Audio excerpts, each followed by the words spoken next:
In case everything is set, please show my presentation on the screen and move it forward, and I will start my contribution with pleasure. Yes, I think this is the sign that I'm allowed to start my presentation. Apologies about all the delay. I will try to make it up and make it really interesting.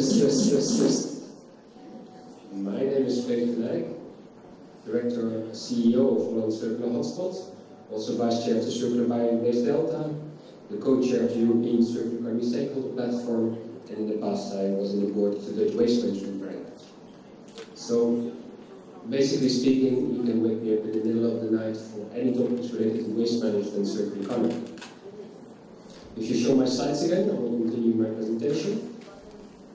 And now see Anna's PC. Not the slide.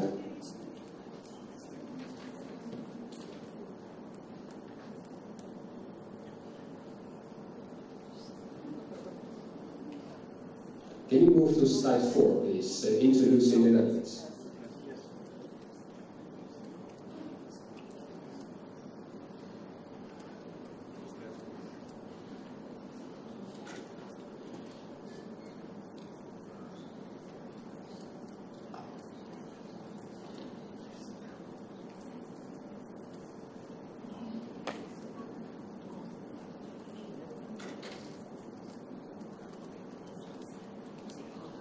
Yes, I see the slides again on my screen. If you can zap forward to slide number 4, introducing the Netherlands.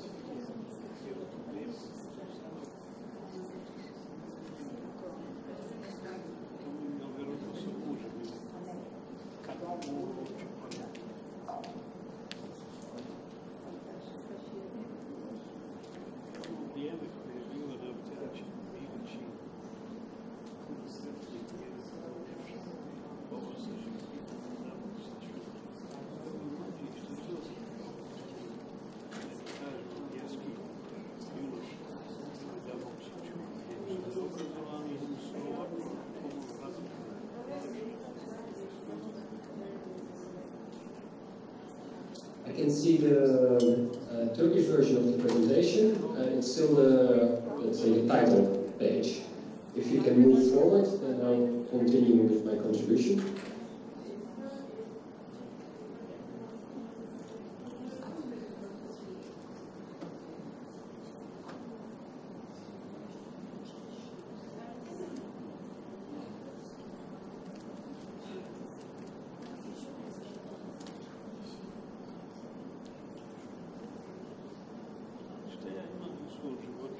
I feel so sorry for you all.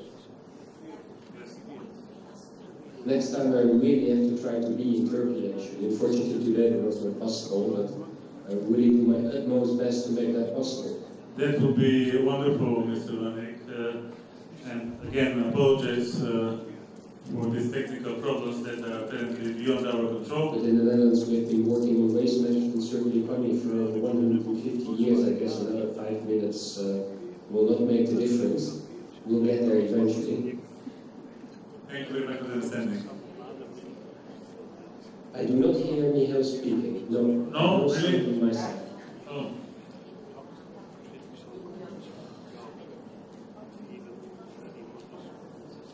I see the title slide again.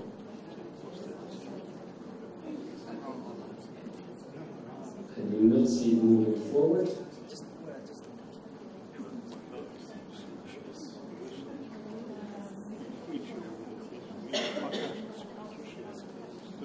That's it. Yes, that's the way to move forward. It's probably another trick. If you can make it slightly bigger, I think that will be a good start.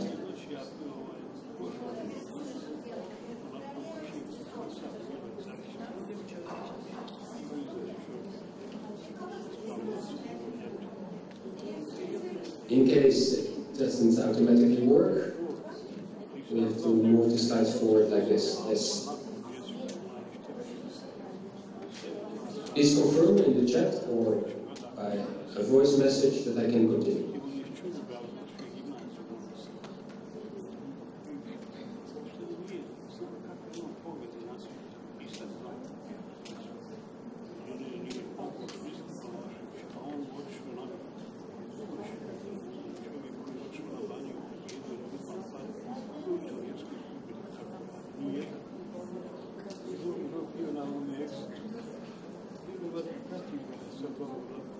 On our side, we see Anna's PC again, black screen.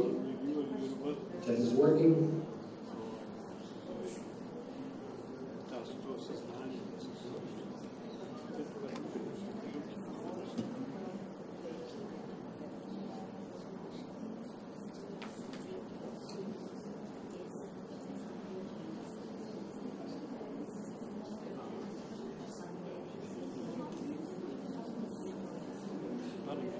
So in case the slide mode does not work on Zoom, then we can show just the normal mode with the slides on the side. And we don't have a full screen presentation, but at least we can work with it. It will be visible for the guest.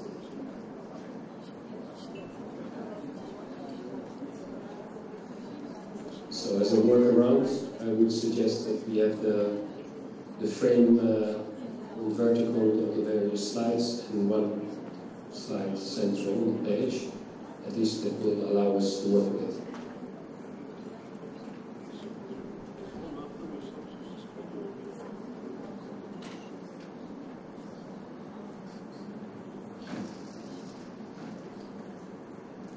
Thanks for updating me, by the way, Dilar.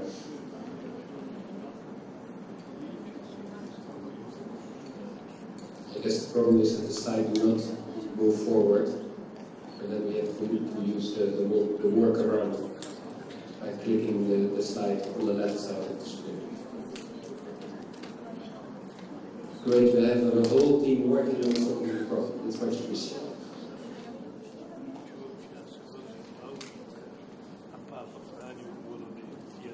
Mr. Freek, can you hear us? Hello, Mr. Freek, can you hear us?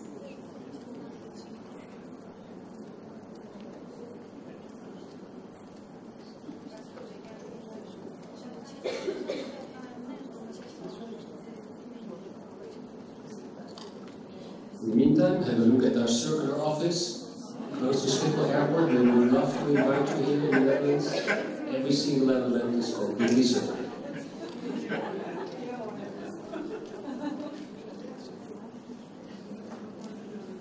There we are.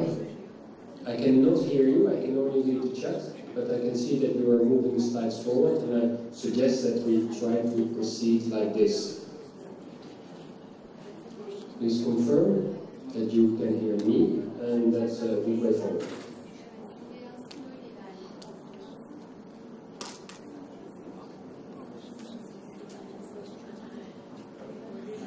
Okay, if we keep the slide like this, at least we can process. Please go to the next slide.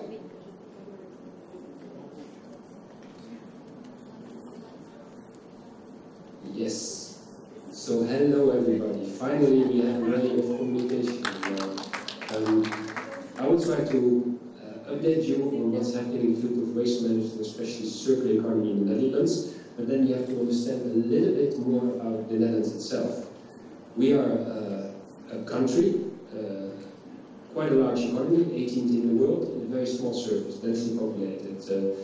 And actually, we shouldn't exist. We live in a very vulnerable delta, and without protection of dikes, half of the country would be flooded. So this means we have been working together since the Middle Ages to keep our feet dry. That made us very collaborative and also very innovative. We're also a country which experienced pollution very early on, when industrialized, and because the groundwater table is low, we saw the effects of pollution very early on, and we had to solve it a lot because we live next to all the factories.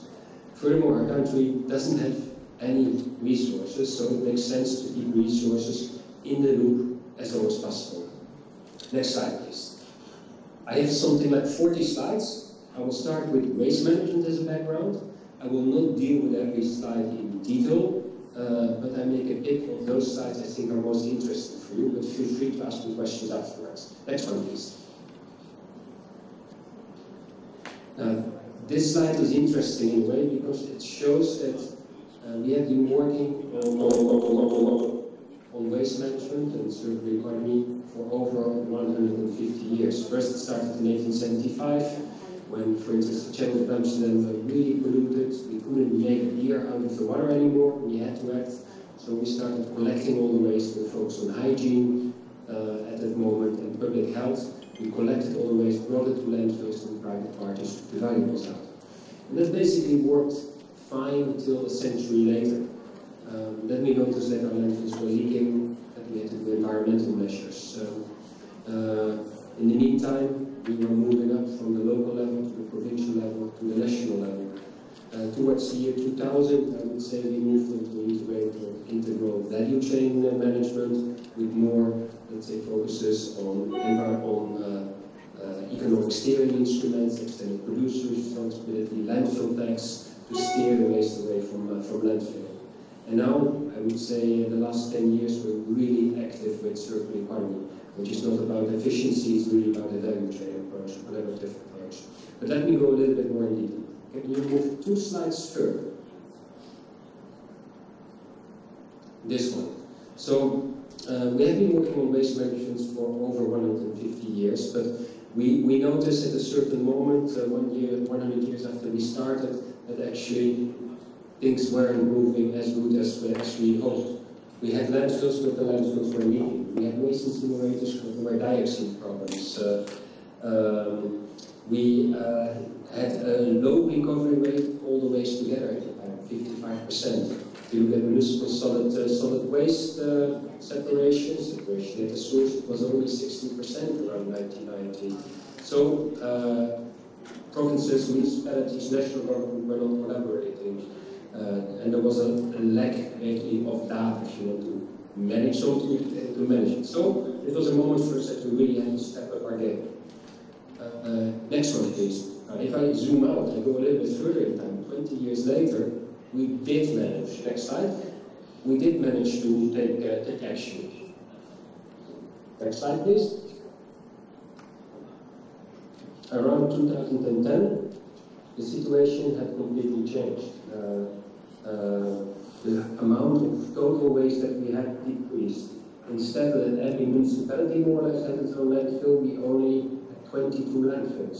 So a little bit more landfills than provinces, but almost one landfill by province. The overall recovery, so all waste together, is now 83%. We're talking about 2010, so we're 10 years further now. If you look at separation at the source for household waste, municipal solid waste, it's 52% of the time. There's very aligned collaboration between municipalities, provinces, and the national level.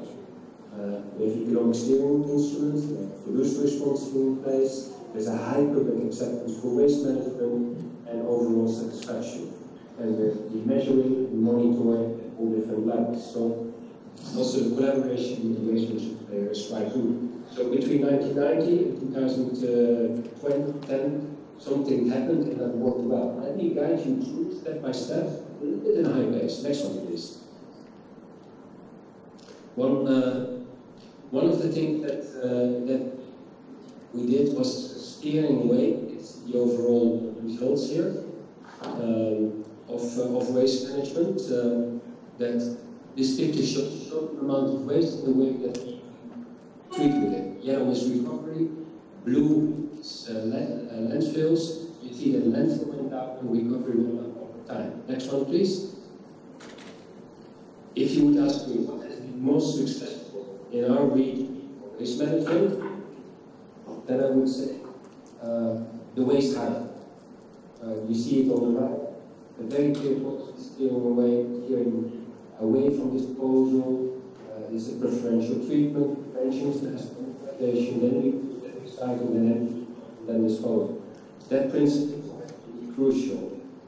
In order to pay us for waste management, due to base principle and extended producer responsibility was another very good thing.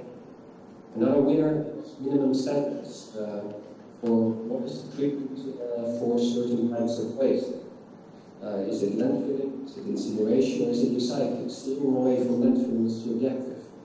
At a certain moment, if you want entrepreneurs to follow the effort, let's say, feel the pain in the wallet. So landfill taxes and or even incineration taxes extremely effective as the steering mechanism. And if you want hard materials, separation of the source is crucial. So separate collection at your, for instance, separating plastics, the papers, etc.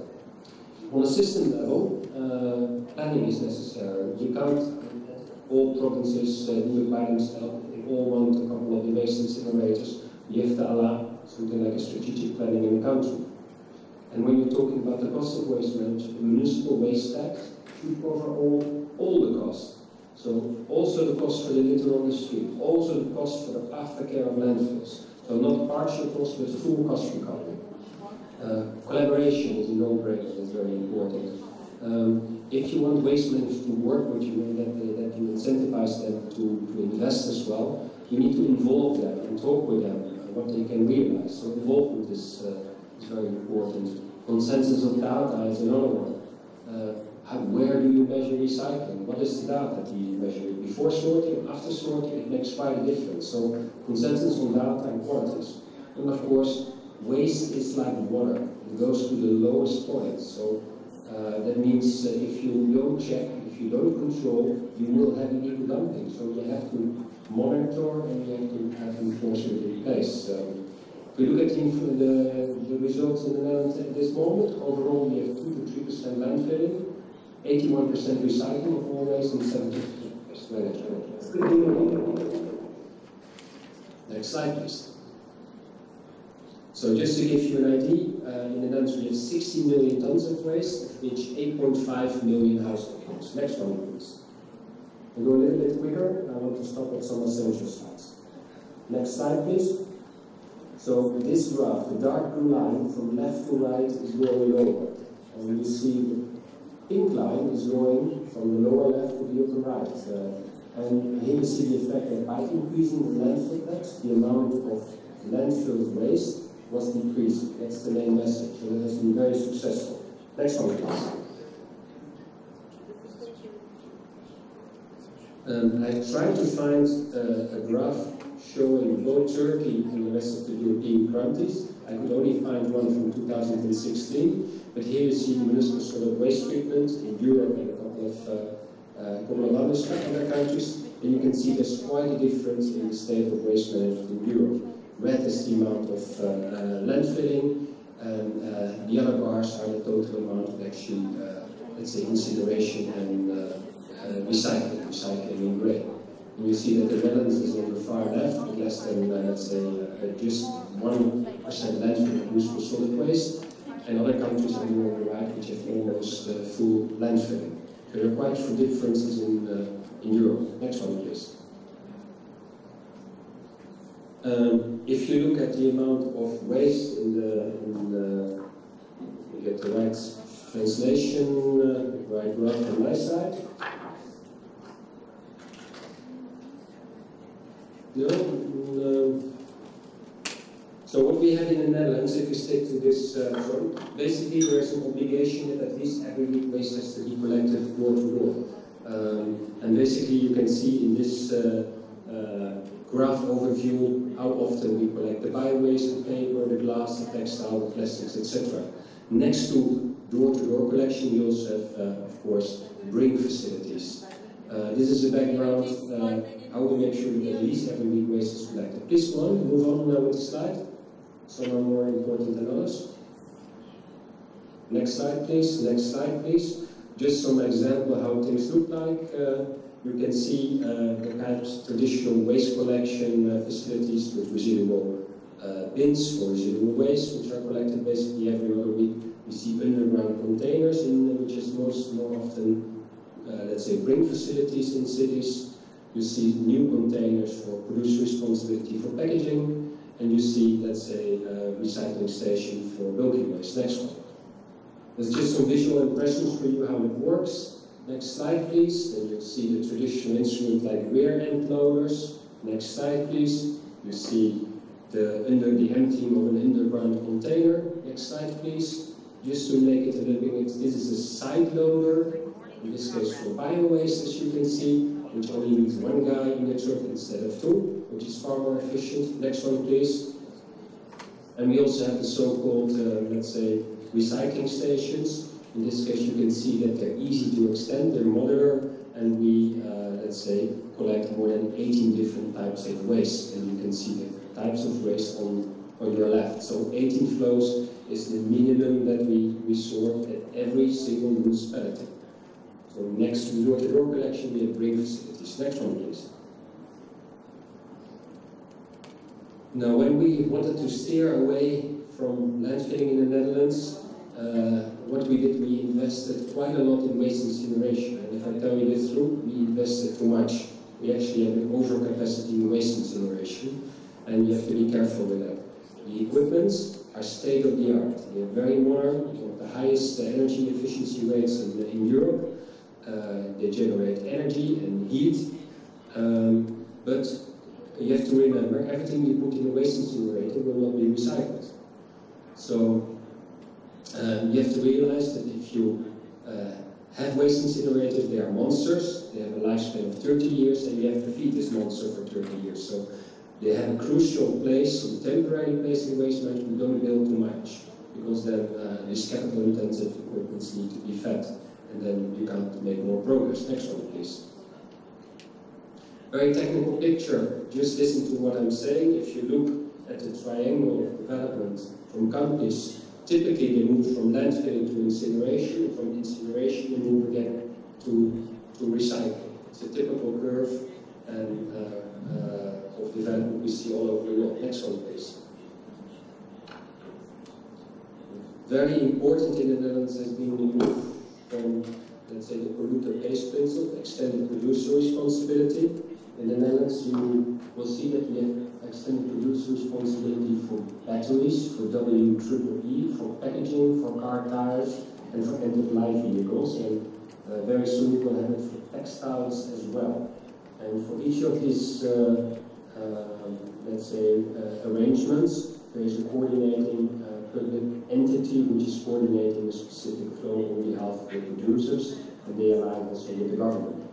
And the idea is not only to make them pay for the waste that they create, but the incentive and the objective is actually that it's an incentive that improve their design and prevent actually that there is waste, and that they achieve higher utilization rates.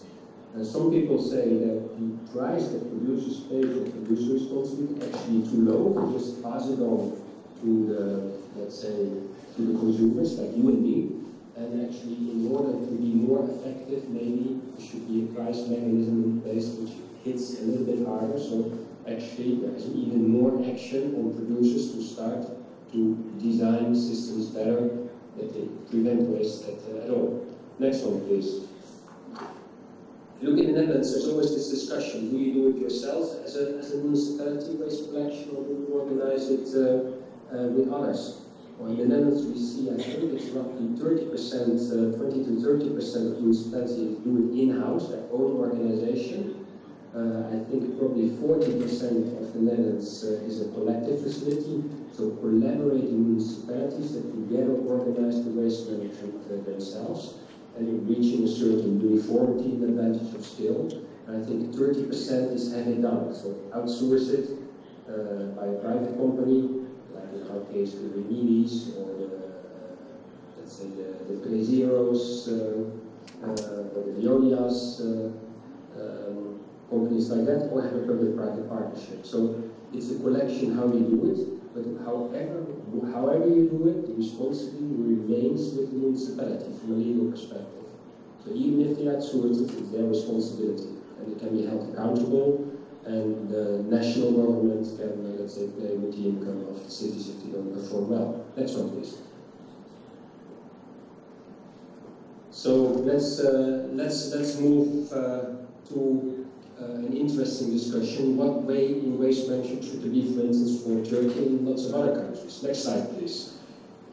If I look at quite some countries where we have similar amounts of waste recycled, we see that the first thing which always happens is make sure that you collect 100% of the waste. So that the service is extended to 100% of the population.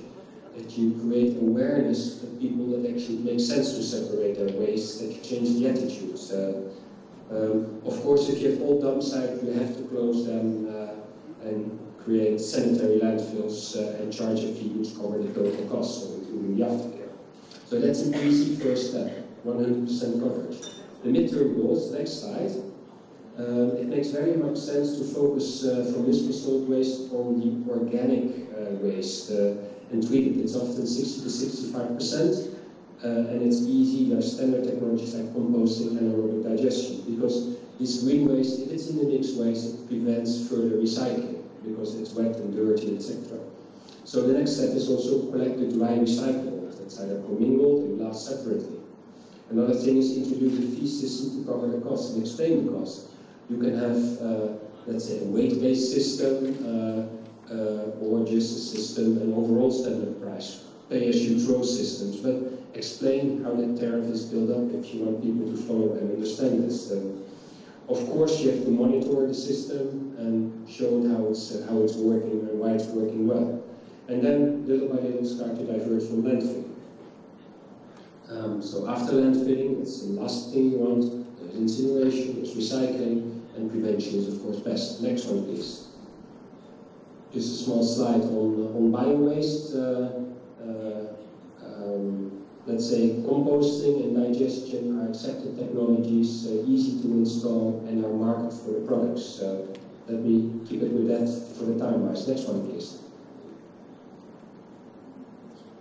Now, long-term goals, a lesson particularly from the Netherlands is that, let's say, plan and license waste-to-energy capacity for non-recyclable waste. So don't look at all the waste which is going to landfill, plan capacity for all that waste. Only look at the capacity that is needed for non-recyclable waste. Otherwise, you run into problems probably in 10 years from now that you've built too much capacity and high cost.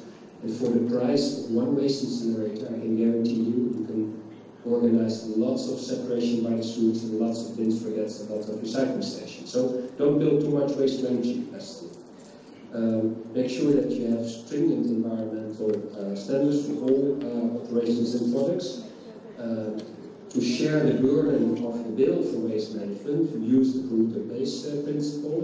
So introduce extended producer responsible for all recycled products. Start at a small level, build trust with the system, and little by little raise it and extend it.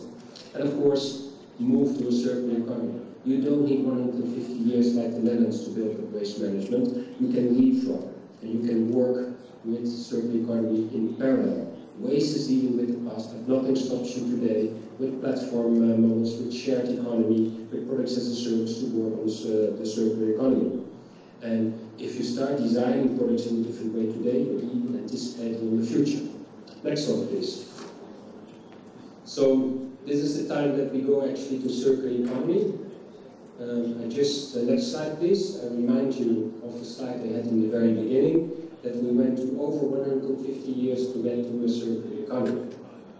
Next one, please. And what we see with circular economy is a value perspective. When you make a product, is combining energy, materials, labor, you create value, you create a product. It's like rolling up a ball high up in a hill. What typically happens at the end of the lifetime is that its value rolls down the hill, is lost forever, or has even negative price, environmental cost. So what if we were to maintain that value in the hill as high as possible by using the product longer, by sharing it? If something is broken, repairing it. If you can't repair it, you refurbish, you remanufacture it. And actually the last thing, that might seem strange, the last thing in the circular economy is recycling. With recycling, we only recycle the material value, not the functionality. Your phone is 3-4 euros material value, but refurbished is probably 200 euros. So that's a different value perspective. And if you see the arrows on this loop, if you want to go circular, you have to make new loops in the value chain.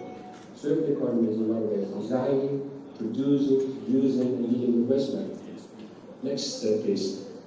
And if you look at a picture which has been very popular with our government in the Netherlands, explaining the circular economy, it's on the left the linear economy, which leads to residual waste, the little block in yellow.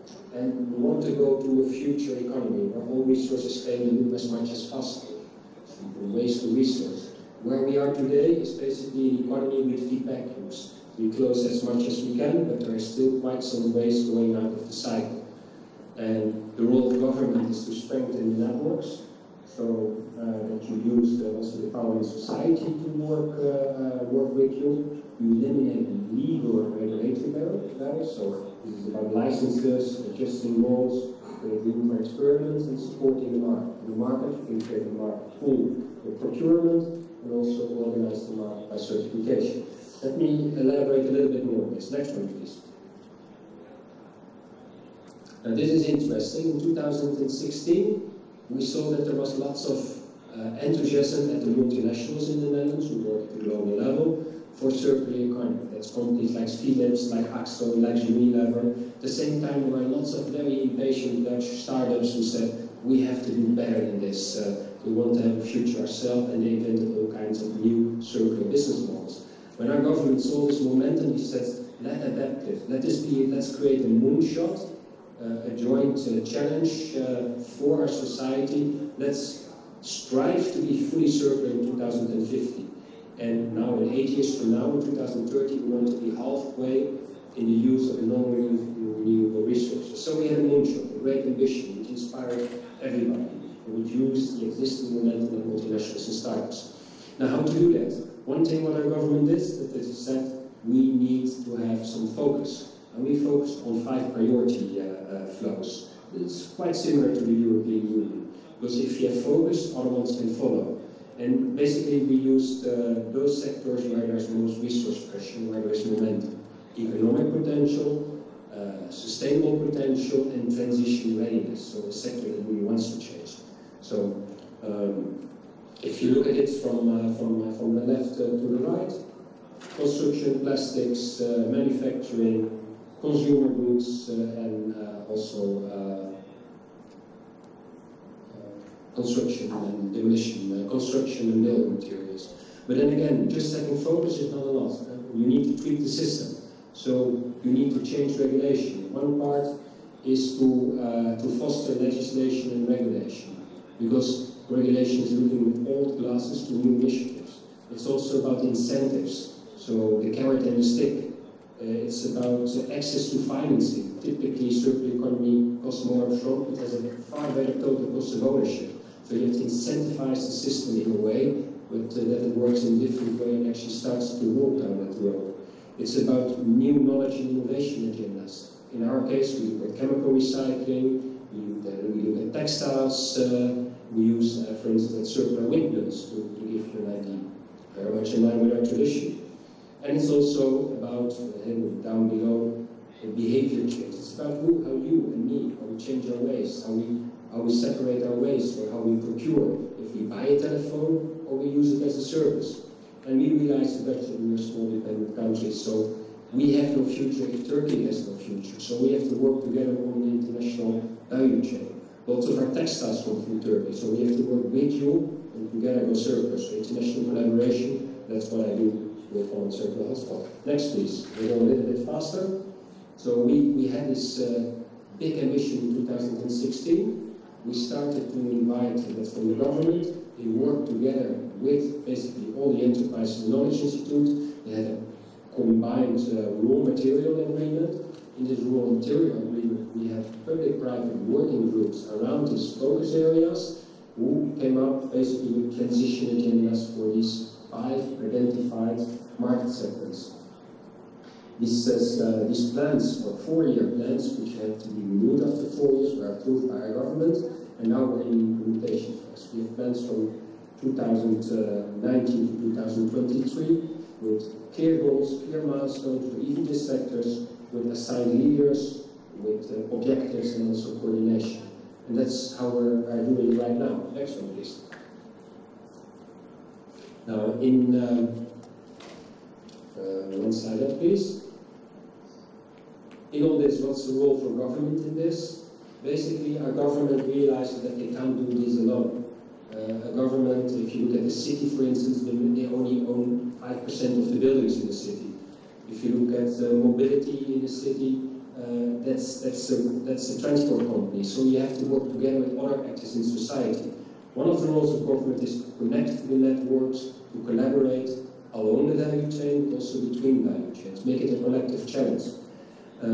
It's also support to enable innovation to get into the market. And support can be, for instance, public procurement. That if our army needs new uniforms, that those are circular uniforms, for instance. If there's a new office or governmental building, that it will be building as a service, as a service concept. Remember, government is responsible for 15% of, let's say, procurement in a country, 15%, 1.5 of GDP. Challenge the industry to do better and raise the bar. If we know that a certain, let's say, best practice is working, we can make that the standard in the country. And furthermore, regulate, of course, create an ambitious framework and a level playing field. In this, it's very important to work with the public. Next one. Public-private collaboration. So the focus is to create trust, basically. Be transparent. Start small. Prove that something is working. That creates confidence. Inspire others, and work with all the parties. Examples that we have in the Netherlands is a national raw material agreement, a plastic pact, and we also, let's say, took the initiative to start a European plastic pact. We have a national concrete agreement. Of course, the construction sector is one of the accounts for 50% of raw material use and probably 1/3 of all greenhouse gas emissions. So having an agreement on concrete makes sense. And also, for instance, on denim, a deal which also involves Turkey, collaboration. So these are just some lessons from the Netherlands to go from waste management all the way to circular economy at this moment. Next one, please. And that's, I think, there are some links here to, let's say, massive open online courses, MOOCs on circular economy from a number of institutions for you to link to. This is just a very short teaser for you, what has happened in the last 150 years. I would love it if you will come over to the Netherlands. We can show you around to waste management. We will show you to circular best practices. On Friday, I will guide you through lots of examples on plastics, on the construction industry, on agri-food, to show you more in detail what we're doing and why we're doing it and how you can start. But for now, I'm open for questions if time allows. And please give me instructions if you can communicate with me by the audio, if we have time for questions or not.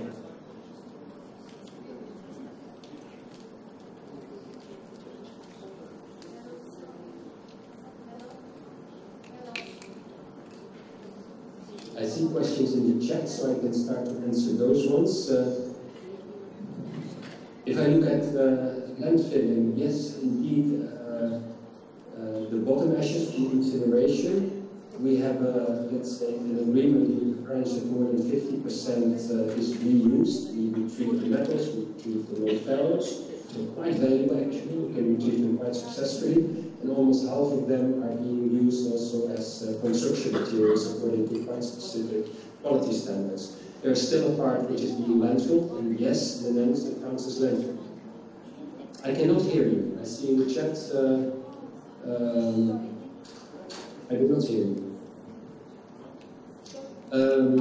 I see another question, so give me instructions for the chat because I cannot hear you. Could Turkey skip incineration in typical method to create more recycling, also with more reuse and waste protection? Typically, in lots of countries where landfills are overflowing and when the waste is not yet, or products are not designed for recycling yet, it's not possible to go immediately to let's say, to 100% recycling because the products cannot be recycled. So I think waste incineration has definitely a place in the waste management landscape, but don't build too much. Only make capacity for non-recyclable waste. So not for all the landfill waste, but make only for a part for it, which you expect to be there still after 20 or 30 years. So, but definitely be careful. Typically around larger cities, Ankara, Istanbul, it makes sense to have, let's say, waste incinerators for parts of the flow. I cannot hear you yet, Simone.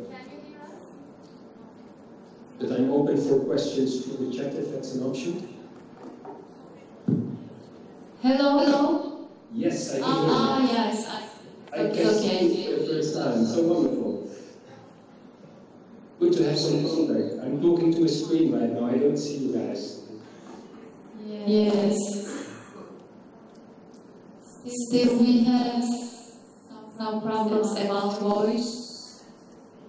I'm so sorry to hear. I'm really sad about all this Also. unfortunate technical issues. Yes, please Like I said, next time I'll try to be in Turkey. It's far easier to interact and share some of the best practices when I can see you, can interact, and go deeper. But I'm open for questions if you have more. I don't waste management and on circular economy. And if we don't have time today, I can pick it up on Friday, of course, where we have slightly more time to go in detail.